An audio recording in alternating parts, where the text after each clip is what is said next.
Wabarakatuh. Alhamdulillahi rabbil alamin wa bihi nasta'inu ala umuri dunya waddin wassalatu wassalamu ala asrafil anbiya'i wal mursalin Muhammadin wa ala alihi wa man tabi'ahum bi ihsanin ila yaumiddin. Subhanaka la ilma lana illa ma 'allamtana innaka antal alimul hakim. Wa manfa'na bima 'allamtana wa 'allimna ma yanfa'una wa zidna ilma. Amma ba'du, Bapak Ibu jamaah salat maghrib yang dirahmati Allah Subhanahu wa taala. Insyaallah pada malam hari ini kita akan melanjutkan pembahasan fikih muamalah, fikih tentang jual beli, dan kita akan masuk pada pembahasan tentang serah terima barang atau yang dikenal di dalam istilah fikih dengan istilah at-taqabud. Istilah at-taqabud. Karena taqabud atau serah terima barang ini menjadi hal yang cukup penting di dalam interaksi jual beli kita, karena proses di jual beli, kapan kita memiliki barang dan kapan kita boleh menjual atau boleh memiliki atau boleh menyewakan atau kita gunakan untuk yang lain, ini sangat tergantung dengan proses dari akad sampai kemudian serah terima barang ini. Untuk itulah kita akan pelajari Bapak Ibu, dan kita akan nanti contohkan beberapa kondisi secara hukum dalam fikih ini boleh atau tidak. Yang pertama kita akan pahami dulu apa yang dimaksud dengan at-taqabud. Kata at-taqabud makna secara bahasanya dari kata qabadha yaqbidu. Maknanya memegang atau menggenggam. Kemudian kata al-qabdu ini masdarnya, kata dasarnya, nanti ditambahkan dengan tambahan huruf, kemudian menjadi taqabada, taqabadha, ya taqabadu, taqabudun. Maknanya saling. Kalau qabadha tadi memegang hanya satu orang saja, tapi kalau menjadi taqabud, taqabadha maknanya saling memegang, saling menggenggam. Untuk itu kata taqabud yang maknanya secara bahasa menggenggam ini nanti dalam istilah fikihnya maknanya adalah ketika penjual dan pembeli sudah saling menerima, sudah saling menggenggam. Pembeli yang awalnya mau beli barang dan dia bawa uang, awalnya bawa uang. Ketika dia beli barang, ketika sudah diakadkan, sudah ditransaksikan, dia akan memegang atau mempunyai barang. Dia memegang atau menggenggam barang. Adapun kalau penjual dia punya barang, kemudian ditransaksikan, dijual belikan, akhirnya dia punya uang. Maka ketika penjual menerima uang dan pembeli menerima barang, inilah yang disebut dengan taqabud. Taqabud, saling menerima, serah terima barang. Nah, Bapak Ibu yang dirahmati Allah, taqabud, serah terima barang seperti ini nanti ada tahapan-tahapannya, dan masing-masing tahapan punya konsekuensinya, punya dampaknya dari hukum itu. Untuk itu nanti kalau kita lihat apa yang pernah terjadi di zaman Nabi Shallallahu Alaihi Wasallam, pada suatu ketika Nabi Shallallahu Alaihi Wasallam pernah membeli unta di pasar. Unta ini milik seorang Arab Badui, dijual di pasar. Kemudian Nabi Shallallahu Alaihi Wasallam membeli unta tersebut. Ketika Nabi membeli unta ini, waktu itu beliau nggak bawa uang, tapi beliau sudah berakad dengan pemilik unta, seorang Arab Badui ini. Ibarat bahasa kita, Pak, unta ini jenengan saya beli dengan harga sekian. Kemudian pemilik unta, orang Arab Badui ini mengatakan, iya ya Rasulullah, nggak masalah, unta ini dibeli dengan harga sekian. Sudah terjadi akad. Jadi ketika kita sudah melakukan ijab qabul, maknanya kita mengatakan saya membeli barang, kemudian penjual mengatakan saya jual barang, ini kan sudah terjadi akad. Tapi Nabi waktu itu tidak bawa uang.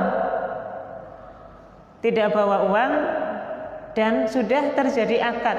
Nabi sudah mengatakan membeli, kemudian penjual atau orang Arab Badui ini mengatakan menjual barang untanya tadi. Kemudian Nabi Shallallahu Alaihi Wasallam mengajak orang Arab Badui ini datang ke rumah Nabi. Ayo kita ke rumah, nanti saya ambil uang di rumah, saya bayar di rumah. Waktu perjalanan dari pasar sampai ke rumah Nabi Shallallahu Alaihi Wasallam, unta yang tadi sudah dibeli Nabi itu ternyata masih dipegang, masih dibawa sama orang Arab Badui. Karena Nabi Shallallahu Alaihi Wasallam jalannya lebih cepat dibandingkan dengan orang Arab Badui ini, karena unta ini nanti dituntun gitu ya sama orang Arab Badui ini, maka Nabi jalannya lebih cepat dan Nabi lebih sampai dulu di rumah beliau. Nah, dalam perjalanan dari pasar menuju rumah Nabi ini, orang Arab Badui ini mendapati atau ketemu dengan pembeli yang lain. Waktu di tengah jalan ini ketemu dengan orang yang lain dan ingin beli unta itu. Waktu ingin beli sama orang Arab Badui ini, orang Arab Badui ini hampir menjual unta ini kepada orang tadi, orang yang pembeli baru tadi. Sampai kemudian dia mengatakan kepada Rasulullah, ya Rasulullah, bagaimana? Jadi beli nggak ini unta yang tadi sudah diakadkan di pasar ini? Karena ternyata mau dibeli sama orang lain. Padahal tadi ya Bapak Ibu, di pasar sudah terjadi akad, sudah dibeli sama Nabi. Waktu di tengah jalan Nabi mengambil uang mau dibayar, di tengah jalan dicegat orang tadi, hampir mau dijual kepada orang yang pembeli baru tadi. Kemudian Nabi Shallallahu Alaihi Wasallam ketika ditanya, wahai Rasulullah, jadi nggak beli untanya? Rasulullah mengatakan, bukankah tadi kita di pasar sudah akad? Ya mestilah saya akan beli. Kata orang Arab Badui ini mengatakan, enggak ya Rasul, tadi kan enggak terjadi akad. Tetap Nabi mengatakan, tadi terjadi akad, saya sudah beli unta ini. Maka orang Arab Badui ini meminta saksi.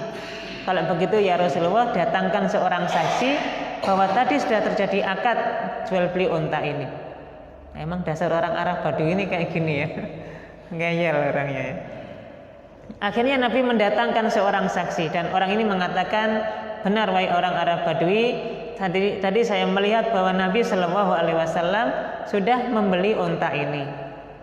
Maka ketika sudah dihadirkan seorang saksi, barulah orang Arab Badui ini menyadari, oh ya kalau gitu ini dibeli sama Nabi Shallallahu Alaihi Wasallam. Nah, maka inilah yang nanti menjadi dasar oleh para ahli ilmu dalam membahas tentang hukum takobut. Maka kalau kita cermati di kisah orang Arab Badui tadi Bapak Ibu, ketika sudah terjadi akad, antara Nabi dengan orang Arab Badui, yang akad itu tadi diikrarkan dengan lisan. Saya beli barang ini, kemudian penjual mengatakan saya jual barang ini. Ijab kabul seperti ini sudah terjadi akad. Maka waktu barang ini, waktu Nabi belum menyerahkan uang dan Nabi mau ke rumah mengambil uang, Nabi Shallallahu Alaihi Wasallam ternyata tidak menaiki unta. Sebenarnya kan bisa ya sudah Pak, saya bawa dulu ya untanya saya naiki dulu. Ternyata Nabi tidak naik unta tersebut. Bahkan unta ini masih dimiliki sama yang masih dibawa sama orang Arab Badui tadi. Kemudian orang Arab Badui ini ketika membawa unta, apakah dinaiki? Ternyata juga tidak dinaiki. Nah, untuk itulah nanti dalam istilah takobut ini, serah terima barang ini nanti ada konsekuensi. Yang pertama bahwa ketika sudah terjadi akad, kalau sudah terjadi akad itu maknanya sudah pindah kepemilikan. Maka kalau kita sudah mengakadkan, Pak, barangnya jenengan saya beli ya dengan harga sekian. Kemudian pemilik barang mengatakan, oh iya saya setuju barang ini dibeli sekian. Ini sudah terjadi akad. Maka ketika terjadi akad seperti ini, status barang ini sudah terjadi perpindahan kepemilikan. Karena sudah terjadi akad. Untuk itulah nanti di dalam hukum fikih kita tidak boleh, kalau kita sudah mengakadkan barang ini dengan seseorang, dengan pembeli tadi, kita nggak boleh menawarkan barang ini kepada orang lain. Demikian pula pembeli yang lain nggak boleh nawar barang ini, karena barang ini posisinya sudah diakadkan dengan pembeli yang pertama. Kenapa? Karena kalau sudah terjadi akad, konsekuensinya dampaknya sudah terjadi perpindahan kepemilikan. Contoh ya Bapak Ibu, misalnya gini, ada orang yang punya lahan tanah, misalnya tanah ini luasnya misalnya 100 meter, dijual kepada orang, kepada pembeli, harganya misalnya 1 meternya 1 juta, berarti kan 100 juta. Dibeli 100 juta, sudah ada orang yang beli, oke Pak, saya siap beli 100 juta. Tapi saya nggak punya uang cash, nggak punya 100 juta. Saya baru punya misalnya 20 juta. Ini saya bayar dulu 20 jutanya, saya minta waktu selama 1 bulan untuk bisa melunasi 80 jutanya. Maka terikat waktu selama 1 bulan, pembayaran 80 juta tadi akan dibayar. Kira-kira pemilik tanah yang sudah akad dan dibayar uang 20 juta, bolehkah dia menawarkan kepada orang lain? Tidak boleh. Apalagi punya pikiran, sapa ngerti ana wong liya sing tuku lebih mahal gitu kan, iso ngundaki saithik rega dari harga yang dibeli sama orang ini. Nah, ini nggak boleh ya. Dia pemilik barang, pemilik tanah nggak bisa mbok menawa, ngoten nggih bahasane, mbok menawa ada orang yang mau beli lebih mahal, kasih papan nama lagi, dijual tanah kapling sekian. Nggak boleh, karena dia sudah mengakadkan barangnya dengan orang lain, dengan pembeli pertama tadi, karena sudah terjadi akad. Yang kedua, kalau misalnya juga ada pembeli yang lain, misalnya ada pembeli, ini kan tadi pembeli pertama, dia sudah membeli dengan harga 100 juta. Terus pembeli yang lain, pembeli yang kedua, dengar kalau ada pembeli yang pertama beli tanahnya ini 80 juta, 100 juta yang baru dibayar 20 juta tadi. Akhirnya pembeli kedua ini datang kepada pemilik lahan, pemilik tanah, dan mengatakan, Pak, kok kula pireng nggih jenengan sadian tanah totalnya 100 juta. Sebenarnya Pak, saya ini berani membeli tanah jenengan 120 juta Pak. Menaikkan harga supaya apa? Tanah ini dijual kepada pembeli yang kedua. Pembeli yang kedua ketika datang seperti ini, apa hukumnya Bapak Ibu, boleh atau tidak? Tidak boleh. Ini namanya membeli barang yang sudah diakadkan kepada orang lain. Maka hukumnya nggak boleh. Kenapa? Karena kalau sudah terjadi akad, sudah terjadi deal tadi ya, maka sudah berpindah secara kepemilikan.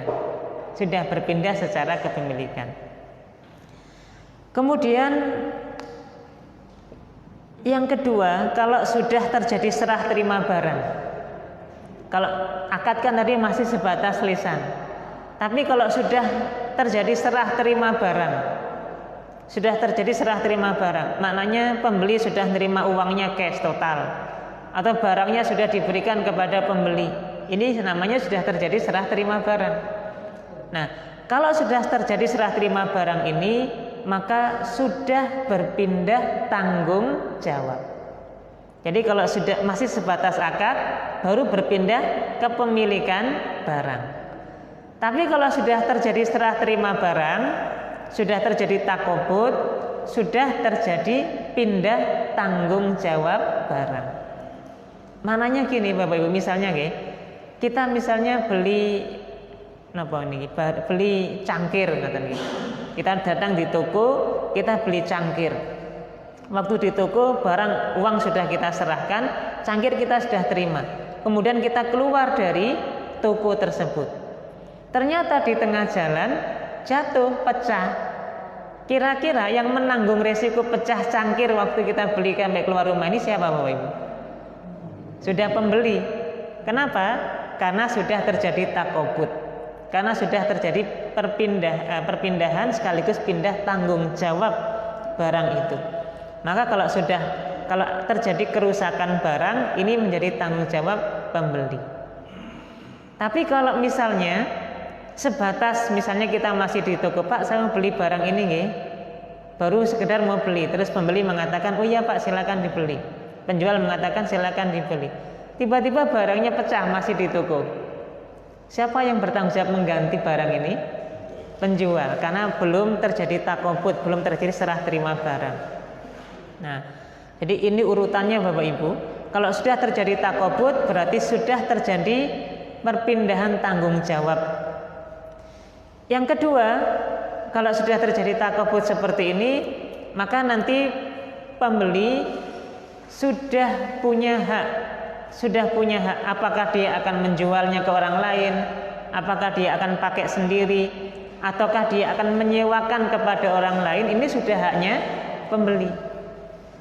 Maka kalau misalnya belum terjadi takobut, belum terjadi serah terima barang, kemudian dia sudah jual ke orang lain, nah ini nggak boleh karena belum terjadi serah terima barang.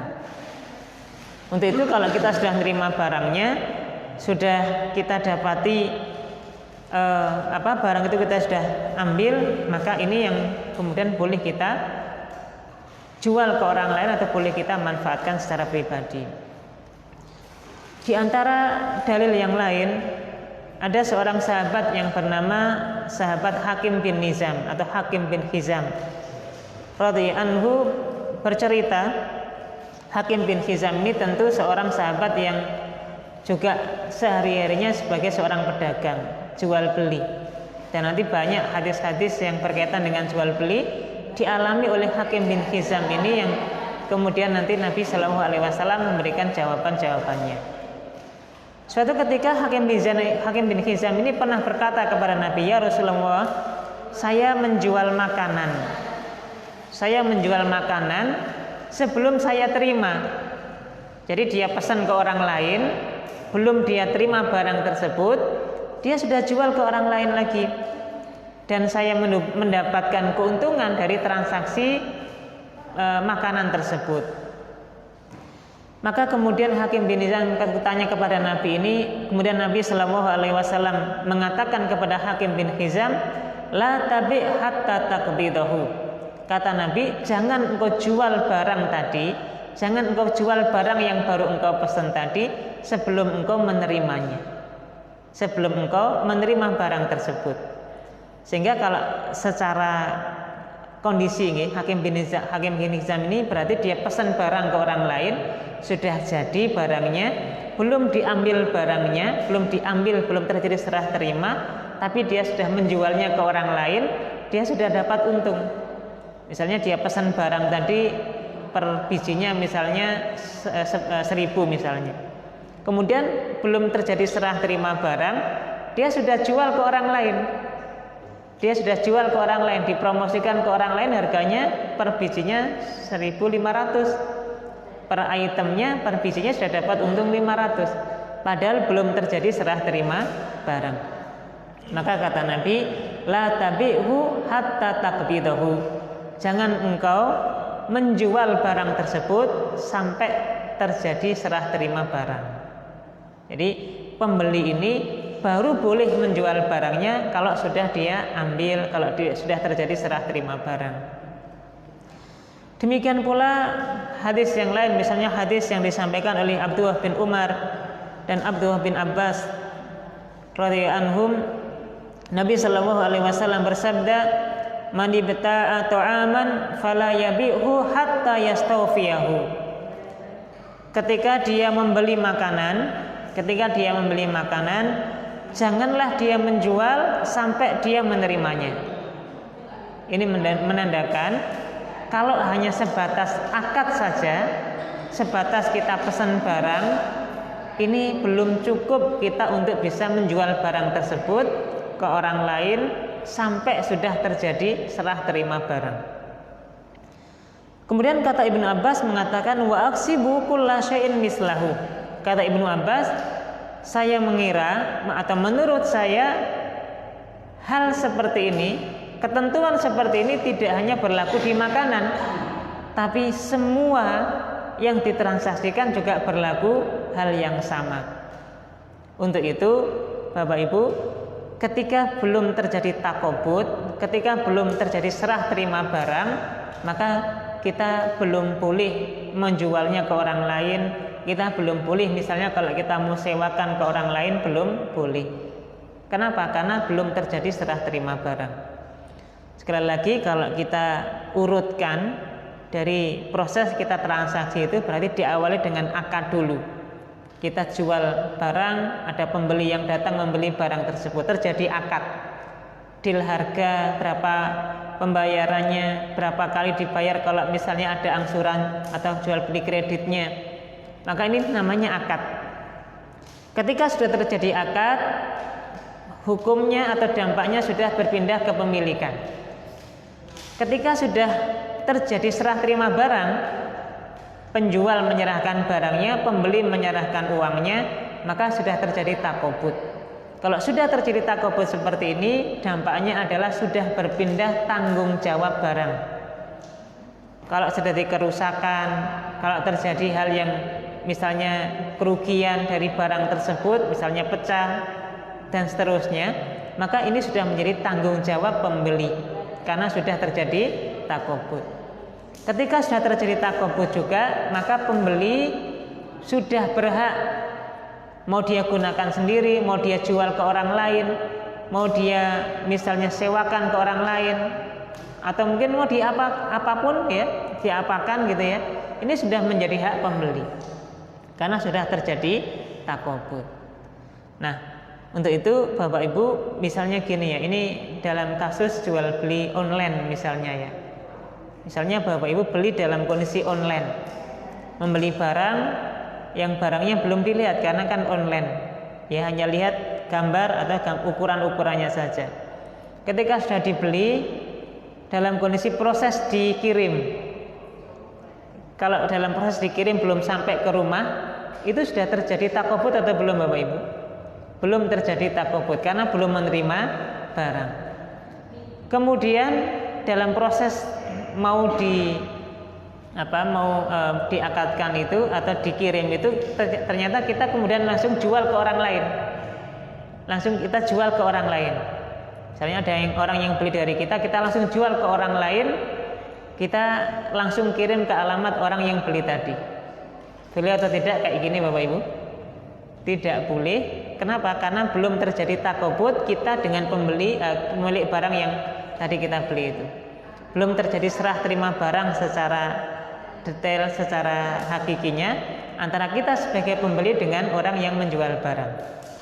Jadi boleh baru kita jual ke orang lain kalau barang ini sudah sampai ke kita. Nah, ini namanya takobut. Kemudian takobut, serah terima barang ini seperti apa bentuknya? Seperti apakah bentuknya? Maka nanti ada dua jenis takobut. Yang pertama adalah takobut hakiki dan yang kedua adalah takobut hukmi. Takobut hakiki maknanya kita serah terima barang dan barangnya ada. Pembeli menerima barang, ya barang yang dipesan atau barang yang dibeli tadi. Kemudian penjual juga menerima uang. Jadi gampangannya kita mau beli baju, kita punya uang, kita bawa ke toko baju, uang kita serahkan, barang kita langsung terima. Nah, ini sudah otomatis namanya takobut hakiki. Barangnya langsung bisa diserah terimakan, uangnya langsung diterima, barangnya langsung diterima. Namanya takobut hakiki, nyata sudah diserah terimakan. Yang kedua adalah takobut hukmi. Ini yang nanti berlaku di barang-barang yang tidak memungkinkan barang itu kita serah terimakan secara langsung. Contoh Bapak Ibu ya, jual beli tanah yang luas meteran seperti itu. Apa mungkin terus tanah ini kita genjong terus kita serahkan? Enggak mungkin.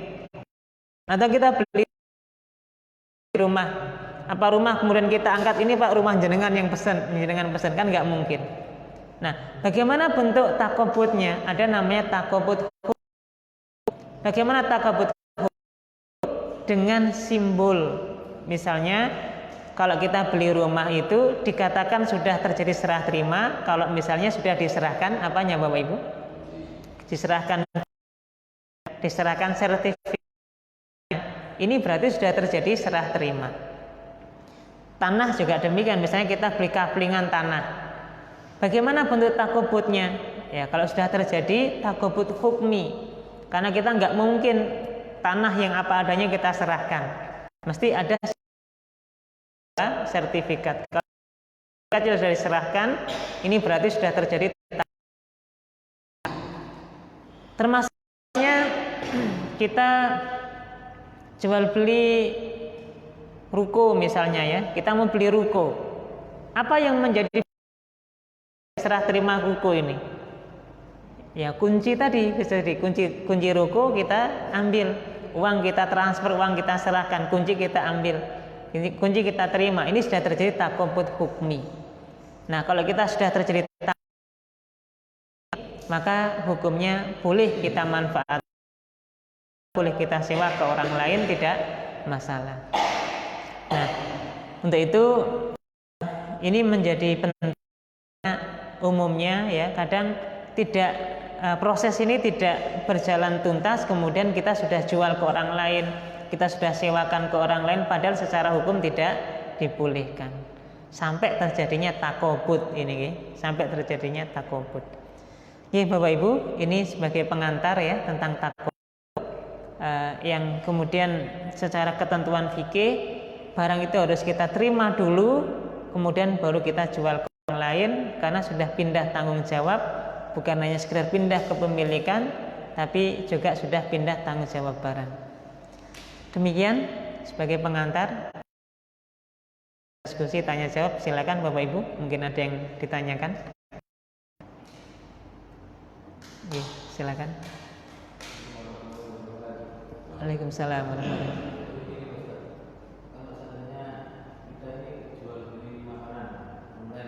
Iya. Ya.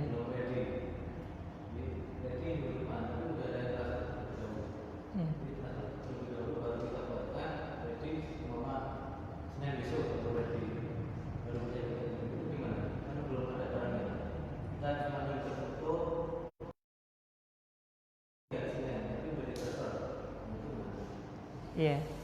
Berarti barangnya kan belum ada ya. Barangnya belum ada, masih dipesankan dengan pemilik penjual kue tadi atau bikin sendiri. Ya, barangnya belum ada. Ya. Ya. Kalau kita pemilik sendiri, maksudnya kita yang menjalankan bisnis itu sendiri, dan tentu kita sudah punya spesifikasi barang ya. Misalnya makanan yang akan dijual itu kriterianya adalah seperti ini, seperti ini, seperti ini. Per item 10.000 gitu ya. Maka ketika ini jelas ya, kriteria barang ini jelas, maka boleh-boleh saja kita istilahnya PO ya, apa namanya? Order tadi ya. Kita misalnya menerima pesanan orang untuk kemudian membeli dari kita. Selama itu milik kita sendiri dan kemudian kita sudah punya spesifikasi barang, kriteria barang yang akan kita jual dengan harga sekian dapat ini, itu insya Allah tidak masalah. Dengan syarat atau dengan catatan ketika pembeli beli barang ini tentu dia belinya dalam kondisi cash, dia bayarnya bayar cash. Kalau misalnya dia beli pesan itu ya, dalam kondisi pesan itu sudah dia bayar DP-nya, misalnya per item barang tadi harganya 15.000 misalnya ya, per item 15.000, atau dia pesan satu misalnya 15.000. Kemudian kita minta DP, Pak jenengan harus bayar DP 5.000 dulu. Besok waktu barang datang baru dilunasi 10.000-nya. Ini yang nggak boleh.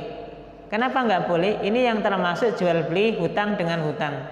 Bai'ul kali bil kali, jual beli hutang dengan hutang. Barangnya belum ada sehingga masih dihutang. Terus pembayarannya juga kan belum cash, belum tunai. 15.000 baru dibayar 5.000, berarti masih ada hutang 10.000. Pembayarannya dihutang, barangnya juga dihutang. Maka ini yang dilarang oleh Nabi, namanya jual beli hutang dengan hutang. Nah ini mohon maaf ya Bapak Ibu, mungkin sangat sering kita lakukan ini. Misalnya gini, ini contoh sederhananya. Misalnya besok kita itu di rumah mau ada acara keluarga. Kemudian kita butuh snack box gitu ya misalnya ya, untuk ya hidangan jamuan untuk tamu. Kita butuh misalnya 50. Kita butuh 50 kotak. Taruhlah misalnya satu kotaknya harganya 5.000. Satu kotaknya 5.000, kita beli 50 kotak. Berarti berapa totalnya Bapak Ibu?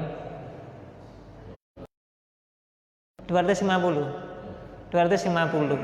Maka total biaya yang kita harus bayar ketika barang itu ada adalah 250. Ketika misalnya kita pesan malam ini, biasanya kan kita minta DP. Dari total harga 250 itu biasanya DP-nya berapa Bapak Ibu? Biasanya diambil 50 gitu ya. Akhirnya di DP 50. Kemudian besok ketika barangnya sudah jadi, diambillah barang pesanan tersebut, kemudian tinggal bayar 200-nya yang kurang tadi. Ini terjadi atau tidak kayak gini? Terjadi. Umumnya seperti itu. Bolehkah kita transaksi dengan cara ini? Kalau kita cermati tadi, barangnya masih dihutang. Kan akadnya malam ini kan, ya? Akadnya kan malam ini. Kenapa? DP itu sudah bagian dari serah terima, ya, Bapak Ibu. Kan ketika kita sudah menyerahkan uang DP, itu maknanya kita sudah menyerahkan pembayaran, meskipun belum tunai. Untuk itu, ketika kita akad malam hari ini, rotinya belum ada, berarti masih dihutang rotinya. Pembayarannya dalam total yang tadi harga 250 baru dibayar 50.000, berarti masih ada hutang 200.000. Inilah yang disebut dengan jual beli hutang dengan hutang, dan ini dilarang. Jual beli seperti ini dilarang. Bagaimana solusinya? Solusinya yang pertama adalah pembayarnya tunai. Jadi kalau misalnya besok total harga roti yang dipesan itu 250, ya langsung dibayar 250 kalau mau dibayar langsung. Maka harus langsung. Kalau langsung dibayar nanti insya Allah namanya jual beli salam. Kita pesan barang tapi sudah dibayar total biayanya, meskipun barangnya belum ada, yang penting sudah dibayar lunas, insya Allah tidak terjadi jual beli hutang dengan hutang, karena pembayarannya sudah lunas. Hanya saja barangnya yang belum jadi. Ini tidak masalah, namanya jual beli salam. Imam Syafi'i namanya ada disebut dengan salam hal, salam yang nanti jarak waktunya tidak terlalu jauh antara pemesanan dan serah terimanya, dan ini tidak masalah. Ini solusi pertama, harus dibayar dalam kondisi tunai. Kira-kira kalau dibayar kondisi tunai, siapa yang kira-kira ada sikap nggak percaya? Pembeli. Nah, nanti sudah saya lunasi semua, nah susuk nggak jadi gitu ya, nggak khawatir. Maka boleh dengan cara yang kedua. Besok ada barang, misalnya besok jam 1 diambil, berarti ada barang, ada uang. Besok langsung dibayarnya, pesannya hari ini atau sore ini atau malam ini misalnya. Besok ada barang, ketika barang itu jadi, kemudian pembayaran 250 langsung dibayar besok. Ada barang, ada uang. Tapi kira-kira dengan cara yang kedua ini, siapa yang agak ragu-ragu ini? Penjual. Nanti saya sudah bikinkan sekian banyak roti lah, besok nggak diambil terus gimana? Ragu juga, was-was kan gitu ya. Nah, kalaulah harus nitip, kalaulah harus memberikan uang, apa akadnya supaya boleh? Akadnya adalah utang piutang. Jadi ketika kita menyerahkan uang ini bukan sebagai bentuk pembayaran, bukan sebagai bentuk kita DP tadi ya, tapi ya akadnya utang, dihutang saja. Misalnya dari 50.000 tadi, Pak jenengan kan misalnya pembeli penjual ini butuh modal, butuh terigunya, butuh bahan-bahannya, butuh modal. Ya sudah, berarti kan ya, dan ini terpisah secara akad dengan jual beli yang besok akan diakadkan itu. Maka ini solusinya, kalau tetap menerima uang, maka uang ini bukan bukan uang jadi, uang muka, tidak ya, hanya diakadkan ini sebagai bentuk utang piutang untuk memodali pembuatan roti tersebut.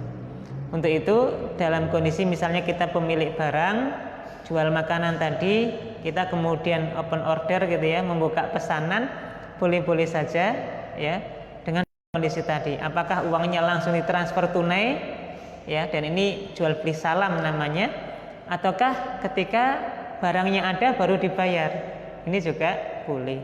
Yang nggak boleh tadi kalau sudah di DP tadi ya, dikasih DP ini yang nggak boleh. Kenapa? Kalau dikasih DP berarti kita membeli atau menjual barang yang kita masih hutang untuk diserahkan, hutang pembayarannya karena belum lunas. Nah, terus Bapak Ibu mohon maaf, bagaimana dengan kondisi tanah tadi? Kasus tanah tadi ya, ada orang jual tanah, misalnya jual tanah, total harga tanah 100 juta, yang kemudian di DP 20 juta tadi, sampai waktu 1 bulan, kalau tidak bisa lunas 20 juta hilang. Dimiliki 20 juta ini pemilik tanah. Jadi nggak resiko apa-apa, barangnya juga tetap ada selama 1 bulan. Ternyata kok nggak jadi beli, uang 20 juta hangus. Ya Bapak Ibu, boleh nggak mengambil uang 20 juta tadi itu? Dikembalikan atau dijadikan pemiliknya apa? Pemilik tanah tadi? Kalau umumnya di masyarakat kita gimana Bapak Ibu? Umumnya di masyarakat kita, kalau kita manjeri, panjer kayak gini, tiba-tiba batal jual belinya, hilang, umumnya hilang. Boleh nggak kita mengambil itu? Nanti dalam hukum dengan bai'ul urbun ya, jual beli urbun. Memang para ulama beda pendapat tentang uang muka seperti ini. Uang muka yang kita ambil maka hangus, ini para ulama beda pendapat. Ada yang mengatakan boleh, ada yang mengatakan tidak. Yang lebih kuat secara pendapat adalah jadi uang yang hangus tadi dan dimiliki sama barang itu hukumnya boleh. Kenapa dihukumi boleh? Karena uang ini sebagai kompensasi, sebagai ganti rugi. Selama waktu 1 bulan kan dia nggak boleh menawarkan ke siapa-siapa. Ini sebagai kompensasinya. Bisa jadi ketika dia promo sebelum terikat dengan akad ini, ada orang yang membeli dengan harga lebih tinggi, sangat mungkin. Karena dia nggak boleh jualan ke orang lain, nggak boleh membuka penawaran ya.